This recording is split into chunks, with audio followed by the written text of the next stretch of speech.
Bonjour à tous, j'espère que vous allez bien. Très heureux de vous retrouver pour une nouvelle vidéo et pour un nouveau test EMG. Alors rassurez-vous, on ne va pas faire des tests EMG toutes les semaines, même si je sais que c'est des vidéos que vous appréciez particulièrement, mais j'avais déjà les résultats sous la main, donc autant vous les partager aussi vite que possible. Vous pouvez retrouver les résultats de mes deux précédents tests EMG sur les pectoraux et sur les biceps en cliquant sur la notation dans le coin de l'écran. Ok, aujourd'hui, quel est le programme? On va tenter de répondre à l'hypothèse suivante. Est-il possible, en fonction de l'écartement de vos pieds et de l'orientation de vos pieds, de cibler de préférence le vaste interne du quadriceps ou alors le vaste externe du quadriceps? Vous savez que c'est une idée reçue qui est encore un peu la vie dure, et peut-être que c'est même pas une idée reçue d'ailleurs, on va le voir avec les résultats d'aujourd'hui, mais beaucoup de coachs encore aujourd'hui émettent l'hypothèse qu'il serait possible d'isoler plus ou moins l'extérieur du quadriceps, pour parler vulgairement, ou l'intérieur du quadriceps en fonction du placement de vos pieds et ou de l'orientation de vos pointes de pied. La bonne nouvelle, c'est que grâce au test d'aujourd'hui, on va pouvoir vérifier si cette hypothèse est vraie ou fausse.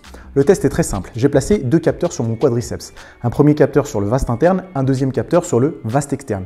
J'ai testé trois mouvements différents: leg extension, hack squat, presse à cuisse. Sur chacun des trois mouvements, j'ai réalisé trois séries différentes. Pour le hack squat et la presse à cuisse, une première série avec les pieds largeur des hanches, une deuxième série avec les pieds 2 fois la largeur des hanches et une troisième série avec les pieds complètement serrés.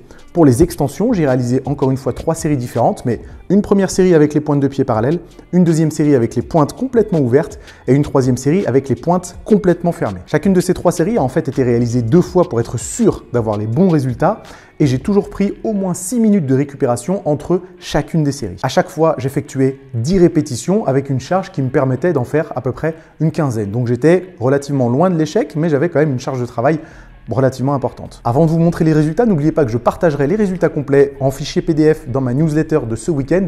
Donc n'oubliez pas de vous inscrire, le lien est dans la description, comme ça vous pourrez garder le fichier précieusement sur votre ordinateur. Ok, voyons ce que donnent les premiers résultats avec les extensions. Je vous partage le graphique juste ici. Vous avez 3 colonnes différentes entre guillemets. Tout à gauche, extension avec les pieds complètement écartés.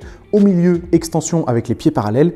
Et à droite, extension avec les pieds resserrés. La barre bleue équivaut au recrutement du vaste interne, la barre rouge équivaut au recrutement du vaste externe, donc l'extérieur. Ce qui saute aux yeux à première vue, c'est l'extrême similitude des résultats. Le vaste interne, en bleu, travaille exactement de la même façon sur les 3 variantes, que vous ayez les pieds ouverts, les pieds parallèles ou les pieds refermés. On a une toute petite différence de recrutement sur le vaste externe dans la variante pieds écartés. Et c'est quand même un peu bizarre puisque on peut rencontrer des fois sur internet des personnes qui vous conseillent d'ouvrir les pointes de pied pour travailler de préférence le vaste interne. On a des résultats qui nous donnent exactement l'inverse de cette recommandation. Et vous voyez qu'en plus de ça, la différence est très légère, à la limite du significatif. Et clairement, si on prend en compte la marge d'erreur qui est de 5%, on peut même aller jusqu'à dire qu'en fin de compte, les résultats de ces 3 variantes sont plus ou moins équivalents. Est-ce que ce sont des résultats surprenants? Pas vraiment. Vaste interne, vaste externe, leur rôle, c'est l'extension du genou, ni plus ni moins. Le fait d'essayer de forcer la rotation interne ou externe du fémur, la seule chose que ça peut vous apporter, c'est des douleurs à l'articulation. En fonction des morphologies, on peut tolérer une légère ouverture ou une légère fermeture, parce qu'on n'est pas tous faits de la même façon, mais en règle générale, vouloir forcer l'ouverture ou la fermeture dans le but de recruter plus ou moins une des parties du quadriceps, pas valable sur cet exercice. Ok, maintenant, qu'en est-il du hack squat? Je vous affiche les résultats juste là. Tout à gauche, vous avez le hack squat avec les pieds très écartés, donc 2 fois la largeur des hanches. Au milieu, vous avez le hack squat avec pied largeur des hanches. Et à droite, vous avez le hack squat avec les pieds complètement serrés, donc les 2 pieds se touchaient. Première chose qu'on peut remarquer, c'est qu'il y a effectivement des différences de recrutement entre chacune des variantes.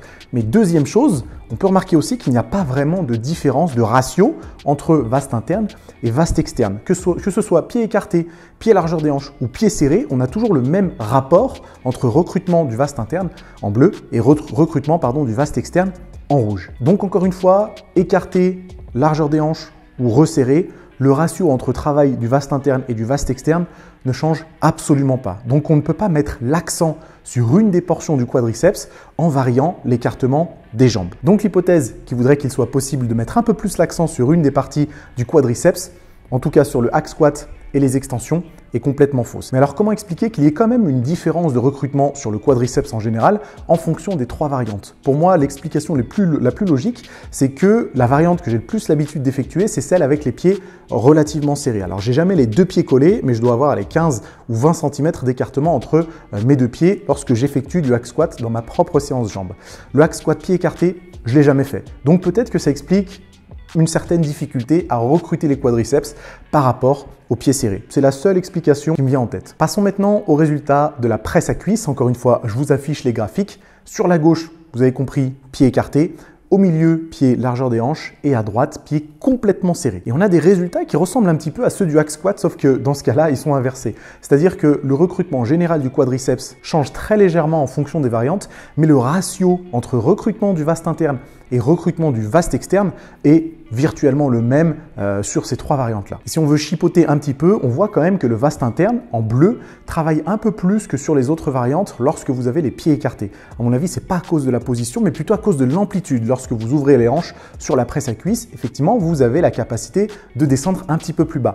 Et je pense que c'est ça qui joue sur le recrutement du quadriceps en général. Et d'ailleurs, vous voyez que c'est la variante pied écarté qui provoque le recrutement le plus élevé. Encore une fois, je ne pense pas que ce soit à cause des pieds écartés, mais plutôt à cause de l'amplitude du mouvement qui est un peu plus grande. Et pour le coup, pour moi, faire de la presse avec les pieds complètement resserrés, c'est absolument pas naturel. Je suis très vite limité par ma souplesse de hanche et si je veux descendre plus bas, je serai obligé d'arrondir le dos.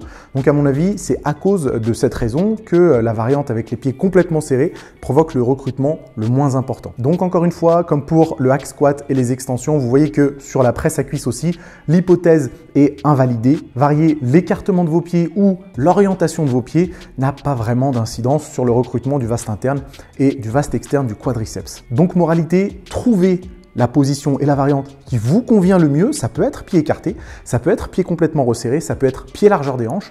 Une fois que vous avez trouvé une variante qui convient à votre morphologie, votre souplesse et vos sensations, vous la gardez et vous vous enchaînez un maximum dessus. J'ai quand même testé un quatrième et dernier exercice par curiosité pour vérifier une seconde hypothèse qui voudrait que l'amplitude ait une incidence sur le recrutement du vaste interne et du vaste externe. En l'occurrence, plus la flexion de genou est importante, plus le vaste interne va travailler et plus la flexion de genou, et moins la flexion de genou est importante, plus ce serait le vaste externe qui travaillerait. Pour faire clair, lorsque vous êtes en bas du mouvement pour commencer à déplier le genou, ce serait le vaste interne qui travaille et plus vous dépliez la jambe, plus le vaste externe serait recruté. C'est une hypothèse intéressante et qui a, anatomiquement parlant, plus de sens que celle des pieds écartés ou resserrés. J'ai donc fait le test sur du squat aux haltères parce que c'est un mouvement que je maîtrise particulièrement bien et j'ai donc fait une première série en demi-amplitude basse et une seconde série en demi-amplitude haute.